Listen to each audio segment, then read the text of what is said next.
So you've run and won twice for county executive. Yeah. You've never served a full 4-year term. Yeah. That's kind of a Unusual little quirky sort of thing, right? Yeah.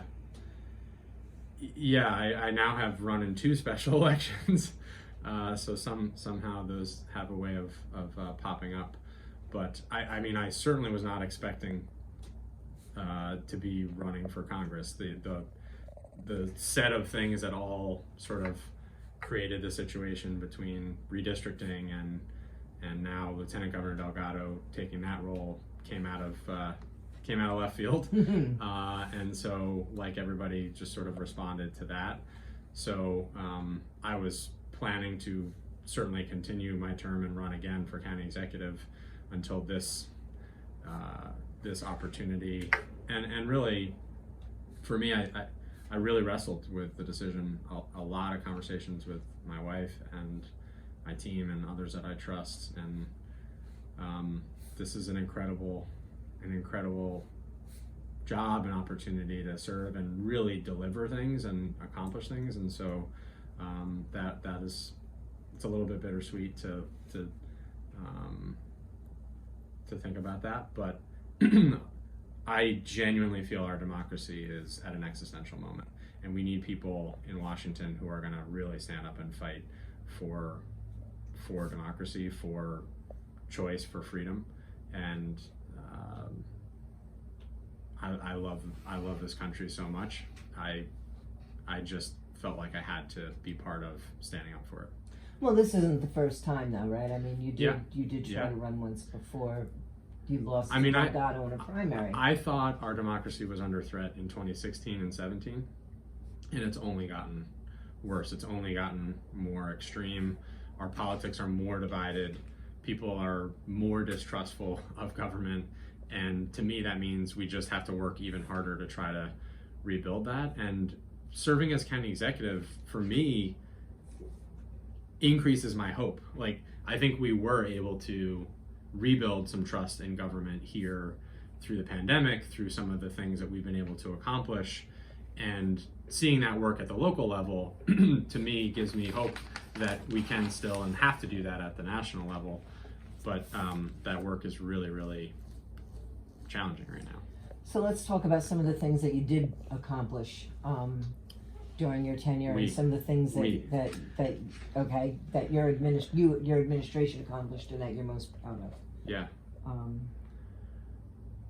I mean, I think at the macro level, guiding the community through the pandemic and keeping everybody mostly together and remembering how much we do depend on each other and how much we have to take care of those around us is something I'm extremely proud of. Another thing that I didn't expect to be dealing with in any office is a once-in-a-century pandemic. But I think our community really did stick together through the pandemic, and that was because of a lot of people's work to remind people of the importance of sticking together during tough times. So I'm proud of that, and I'm also proud coming out of the pandemic that we made or built on a series of investments that I think will make the county and the community a much stronger, better place for my kids when they're graduating high school.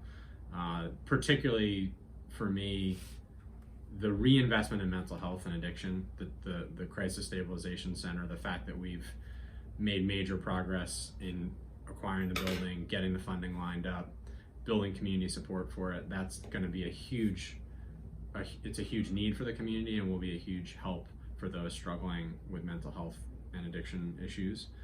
Our housing work, to get to break ground on knocking down the old jail finally and starting that work, to the Elizabeth Manor project, the former Quality Inn project.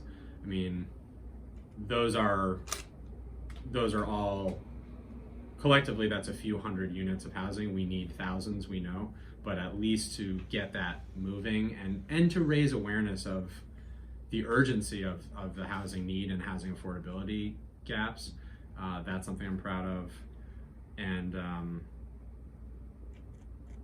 I think those are some of the some of the big ones. The other one, of course, is the former IBM site, and how far we've been able. There's a long way to go still, but to think about how far we've come at that site, that means so much personally to me and my family. My grandpa worked there 36 years. I mean, I wish he was, I definitely wish he was around for a bunch of reasons. One of them certainly being to get to see that site begin to come back to life, to get to see the piles, I think today included, being removed finally, and to get to hear about the plans of what's coming next.